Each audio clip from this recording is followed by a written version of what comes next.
I'm back, baby!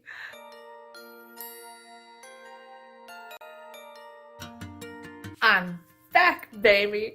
And it feels so good to be back. I am so excited to finally be doing this again with y'all and to be back on YouTube and BookTube. Oh, yay, I've missed y'all so much. I had to take a hiatus from YouTube and BookTube for about a month and a half due to family and personal reasons and issues and whatever. But I missed y'all and I'm so glad to be here again and to share and continue this journey with you. And thank y'all so much for being here. I'm so thankful for y'all continuing this with me. And I am so glad to be back in it, and I got some amazingly fun things planned for the coming days and weeks and next month. Oh yeah, so stay tuned for that. If you want to continue this journey with me, if you're new here, make sure that you subscribe and hit that little bell.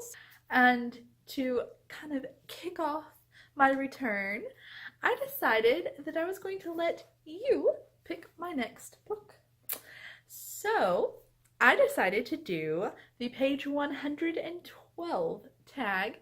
It was created by Sean the Book Maniac. So make sure and go and check out his channel. He is a small booktuber as well. And it was really interesting, the video that I watched from him. So yeah, check his channel. But I saw this tag on Rocky's channel over at Blonde with a Book, and I love watching her channel. It's just, she's so personable, and it's just really a joy to watch her. And so if you haven't already, make sure you go and hit up her channel too. She too is a small booktuber. I really thought this was a cool tag because it was interesting, it was involving, and it was based upon a literary award that is done in France called the Prix de la Page 112, and they chose to do it. Basically, they evaluate and award novels solely on their literary quality of the books taken from page 112, because a lot of work is put into those first few pages and chapters of books, and as the novels go on in the middle, a lot of times the quality of writing and editing is not quite as strong, and so that is how they came up with their criteria for this award, and I thought it was really interesting, and thought that this is a great tag, so I'm doing it, and thought that it would be fun to let you pick one of my reads this month. So I'm going to be reading an excerpt from 112th page. These novels, I will not tell you the name or the writer of them until I pick, the winner, basically. Y'all are picking, and I'm just going to be announcing the winner. And so the book that y'all choose, then I will tell you the title and the author then. But I'm not going to tell you that until y'all have selected the book that you want me to read. And they're all very different reads. One, they're very different. They're different genres. That's all I'm going to say. We're just going to go with that. Okay? So without further ado, here we go.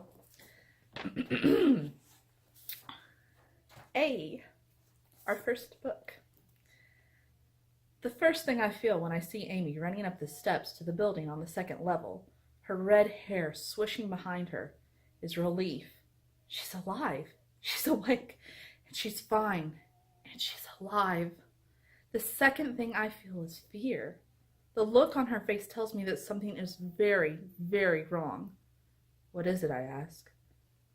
Dad just left with Mom and some of the scientists, she says breathlessly. He told me not to leave. Told me not to tell you. Tell me what? My insides are churning. They found Lauren. And? I ask, already dreading the answer. Kit and I spent the better part of yesterday compiling a detailed list of every single person from the shuttle. Losing Lauren in a crowd ate away at both of us. And we can't let that happen again. Isn't that a good thing? She's dead. My eyes widen with shock and then anger. Dead? How? I demand. Amy shakes her head. She's dead, and so is Juliana Robertson, who's been sent to find her, and Dr. Gupta. I don't know how. Dr. Gupta's still missing, and I just heard... And that is the end of page 112 from the first book. Book number 2, or B. And y'all, I have not read any of these pages I have not read any of these pages previously to reading them for y'all, nor have I read these books, so... In high school, our art teacher was named Roger Kilbrew. How he came to live in Little Wing, none of us could say, but he'd been there forever, had even in fact taught my mother. He was a dapper man with dark brown hair that was clearly dyed. He wore well-tailored tweed suits, fine leather shoes, and cologne that could not have been purchased from the local pharmacy or variety store. I think of Mr. Kilbrew quite often, actually, but most often when I find myself in a city. So I wasn't entirely surprised that, as Henry and I walked the streets of New York in search of a cafe, I thought of our 11th grade painting class. We were studying modern art, abstract painting. Kilbrew had prepared a slideshow, and some of the boys in our class were snickering. Kilbrew had prepared a slideshow, and some of the boys in our class were snickering at the Roccos and Pollocks. "Boys," Kilbrew barked, "anything particularly wise to add to the discussion?" I don't remember exactly what was said, but Henry, a 17-year-old version of Henry, said something along the lines of, "Only a big city.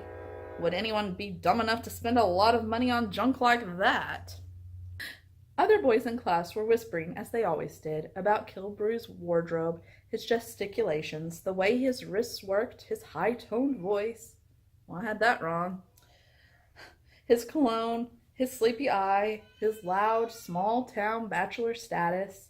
But what I do remember is Ronnie suddenly announcing, "Painting is gay."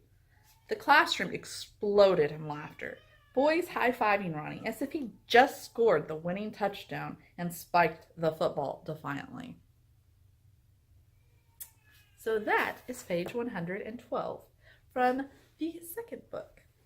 And last but not least, page 112 from our third book, C.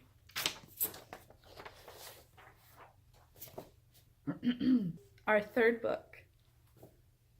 She rifled through the contents, hurling the items behind her in a deliciously enthusiastic way. Agatha gave a whimper of distress. Her side of the room was as neat as a new penny. "Ah!" Sid Hagrid surfaced, triumphant, with a pair of tweed joffers and the type country squires used for hunting, and a wrinkled man's shirt. Agatha helped Sorfina out of her day gown and petticoats. Sorfina pulled on the trousers, buttoning the front and tucking in her chemisel at the... That's not how you say chemisel. Agatha helped Sorfina out of her day gown and petticoats. Sorfina pulled on the trousers, buttoning the front and tucking her chemisel at... Chemisel? Little. Now I can't say it. Chemisel. Yeah. Agatha helped Sorfina out of her day gown and petticoats. Sorfina pulled on the trousers, buttoning the front and tucking her chemisel at the top. They were scandalously tight above the derriere. Above.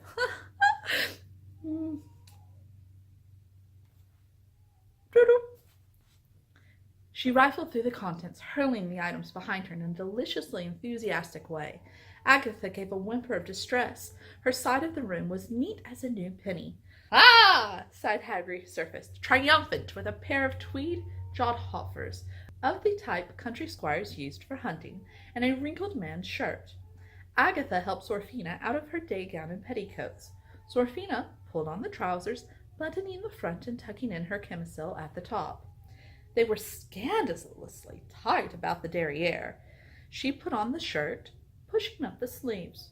For the first time in her life, she was finding it easy to dress herself. Vivi might have something in this garb. But then, she supposed that was because she was wearing a rather pedestrian outfit. True gentlemen need a valet to help with the cravat. Sidhag gave her a funny look. You're leaving on your stays? Of course, I haven't lost all sense of propriety. Sidhag snorted. Corsets constrict movements. I always take mine off when I wear that outfit.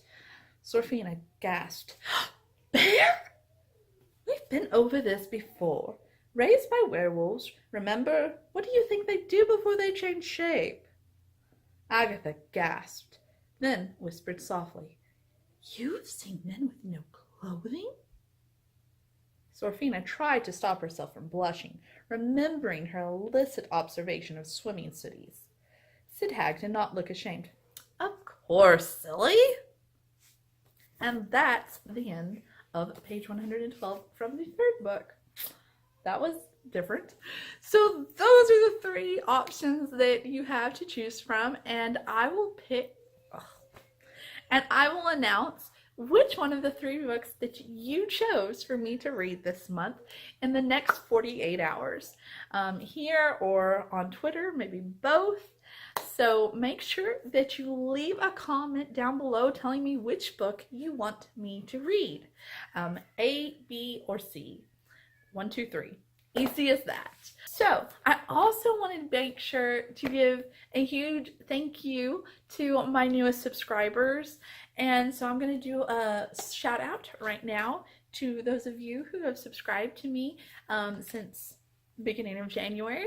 And so that is My Bookish World, Lori Dawson, Darth Don Don, Bookish Spider, Taddy the Tiny Booktuber, and Books, Blogs, and Busy Days. Thank y'all so much for your support and for subscribing to my channel, and I am looking forward to getting to know y'all and to conversing with you and seeing the content that you put out for those of you who have a channel that you do videos on. So thank you so much again for joining my little community, and I'm really looking forward to that. And thank you so much for those of you who have been with me longer, and I just appreciate it so much, and I'm looking forward to just continuing this journey and the videos that I have planned for y'all.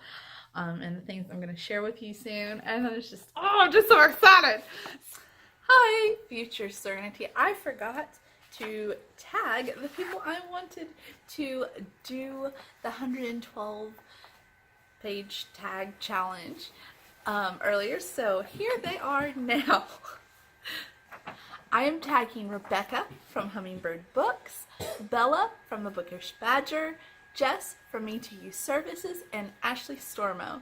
I'm looking forward to seeing y'all do this, and I'm excited to see what y'all come up with. So, back to present, past, whatever. I hope that you're having a wonderful week, and thanks for coming, and I will talk with you again soon, friends. Don't forget to enjoy your story. Bye!